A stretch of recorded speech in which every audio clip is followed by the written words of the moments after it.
அன்பர்களே, மனிதனுடைய அறிவு மனம் என்ற நிலையில 4 படிகளிலே இயங்கிக் கொண்டு இருக்கிறது.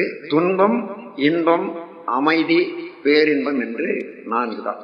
வாழ்க்கையை எடுத்துக்கொண்டீர்களானால் மனிதன் வாழ்க்கை இந்த 4க்குள்ளாகத்தான் இருக்கும் மனநிலை. எப்பொழுது அந்த துன்பம் என்பது அக்ரவேட்டட் ஸ்டேட் ஆஃப் மைண்ட், மன உணர்ச்சி வயப்பட்டது. அது இந்த உடல்ல உள்ள செல்களும் மன அலை ஃப்ரீக்குவன்சி அண்ட் வேவ்லென்த் இவைகளெல்லாம் முரணாக இருப்பது. அந்த நிலையில அது துன்பம் தான்.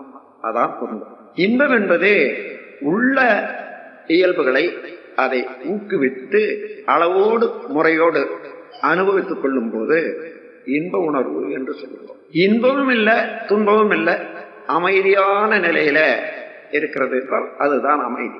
அந்த அமைதியிலேயே அறிவை செலுத்தி இயற்கை உணர்ந்து தன்னை உணர்ந்து இறைநிலையோடு எண்ணத்தை கலக்கவிட்டு இந்த பிரபஞ்சம் முழுவதும் நடைபெற்றுக் கொண்டிருக்கக்கூடிய பேராதார பெரு இயக்கங்களை எல்லாம் கண்டுகளித்துக் கொண்டிருக்கக்கூடிய மனம்தான் அது பேரின்பம் என்று சொல்லுவார்.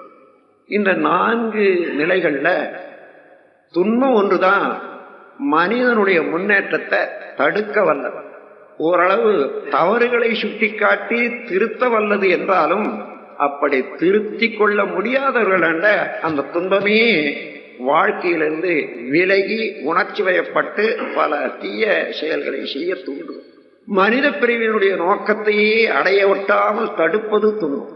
ஆகையினால துன்பத்திலிருந்து மக்கள் மீள வேண்டும் என்று சொன்னால் அமைதி வேண்டும். அந்த அமைதியின் இன்பம் பெறுவதற்கு என்ன வேண்டும் என்று பார்ப்பார். அதுதான் தவம் என்றும் யோகம் என்று சொல்வார்.